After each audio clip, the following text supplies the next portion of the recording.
สวัสดีค่ะพี่น้องดูเฮ็ดกับข้าวหม้อกระทะใหญ่มากเลยผัดหมูใส่มะเขืองานบวชอยู่บ้านหนองแดงอำเภอแก่งคอยจังหวัดชัยภูมิจ้า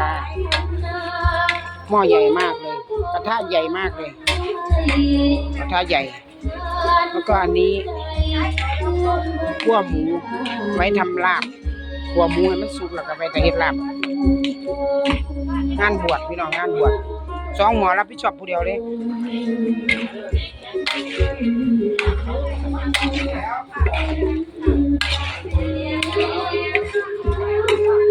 หมูดีๆนี่แหละว่ามันมันเด้เนื้อหมูดีๆนี่เด้ให้มันสับให้มันบดให้บดแล้วมาคั่วเฮ็ดอาหารซอยเพิ่นแต่ตี 3คนมาซอย